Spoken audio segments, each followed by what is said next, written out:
Hi guys, and welcome to episode 13 of The Liberal Conservative. You are listening to your host, Yudenia Mesa. Today's episode is called The Exit Strategy, and it's really just an episode about the safest countries on earth for women, giving the rising changes in authoritarianism and anti-women warfare, in oppression and climate. So I've made a really good breakdown that I hope you take notes on the safest countries on earth for us, and let's get into it. So the collapse that we're experiencing right now is actually multi-dimensional. If you've ever said to yourself, I don't think I can live in this country much longer, this episode is your roadmap, because the United States is no longer safe for women. Not from guns, not from religious fascism, not from environmental collapse. And here's the truth. The planet, it just changed. In July of 2025, something that hasn't happened in 10,000 years occurred. The Atlantic Ocean's major current, the AMOC, or Atlantic Meridional Overturning Circulation, slowed to the point of reversal. That's the conveyor belt that moves warm water from the tropics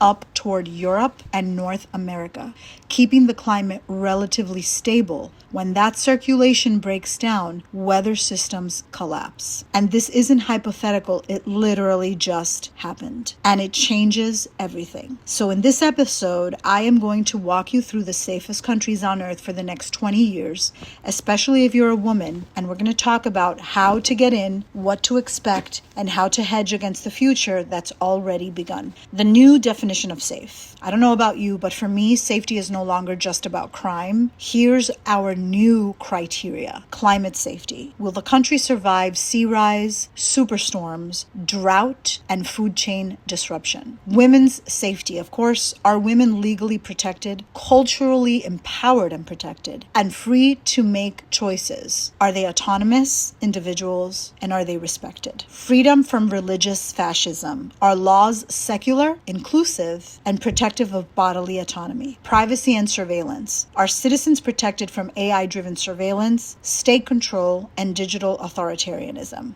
We've ranked the top 10 countries for you through our lenses, through all four of these lenses. And the top 10 safest countries for women with good climate and basically climate proof, feminist, and free. Each country includes pros and cons so you can match your personality and your needs. I've been researching this for quite some time, actually, right? Because my plan was always to my grandparents are from Spain, so I always wanted to live in Spain, and I always thought that I would retire there. I didn't think I would retire this early there, but given the since 2016, I've been researching which are the safest countries for women since the first Trump administration.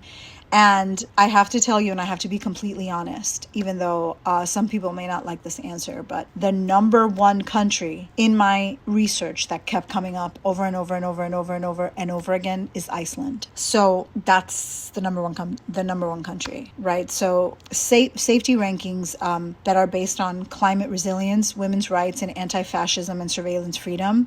Okay. So Iceland. Pros: best gender equity on earth. This is real. No military and no far-right politics. Geothermal energy and freshwater security. It's a climate refuge with clean air and very low corruption. There are cons though, and these are important cons. And the biggest con, at least for me, is that they have long, dark winters, up to 20 hours of darkness. That means that you only have 4 hours of light. There's a high cost of living, which is, I guess, more manageable. If I'm putting these in order of importance for me, it's hard to immigrate without a job or marriage or without an EU passport. But if you are working on some sort of EU passport, which many Americans are migrated here from the EU and have an entryway, then you're good. And there is limited diversity. Who is this country best for? Climate prepping introverts and wellness-minded women who can handle seasonal darkness and isolation. The number 2 country is Finland.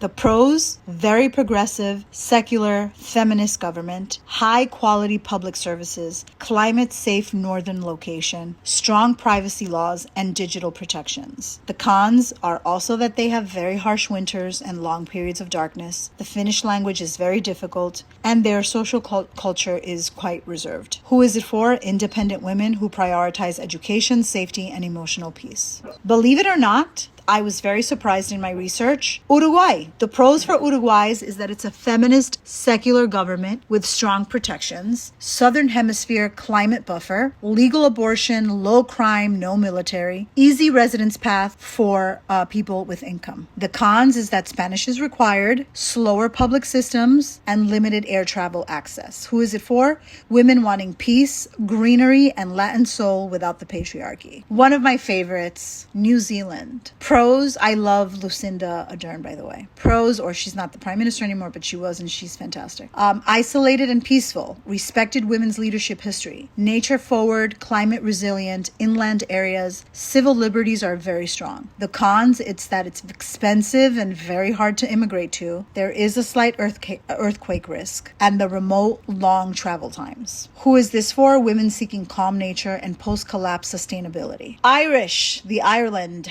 Pros: temperate climate and EU access, English speaking, feminist legal shifts, abortion recently legalized, strong data privacy laws. The cons are that there's a housing crisis in Dublin, it's cloudy and rainy most of the year, the Catholic influence still lingers. And who is it for? U.S. expats who want soft landing culture and future growth. Canada, Eastern and Northern British Columbia. The pros: universal healthcare, low gun violence, easier immigration for Americans, abundant resources and water. Cons is that it's harsh winters, cost of living is rising, and there is a creeping surveillance and growing far-right pockets. Who is it for? Women who want proximity to family but need safety and autonomy. Portugal, northern inland areas. The pros: the climate is mild mostly all year long, and there's a low cost of living. Abortion is legal, strong LGBTQIA plus rights, easy D7, D8 visa paths, and there is a very welcoming culture. The cons is that the southern areas heat rapidly. There is a little bit of a bureaucratic delay and language barrier outside of cities. Who is it for? Remote working women who crave sun, affordability, and simplicity. My homeland, the Canary Islands, that's where my grandparents are from. The pros: ideal year-round climate. Legitimately, I go visit often, and really the climate is fantastic.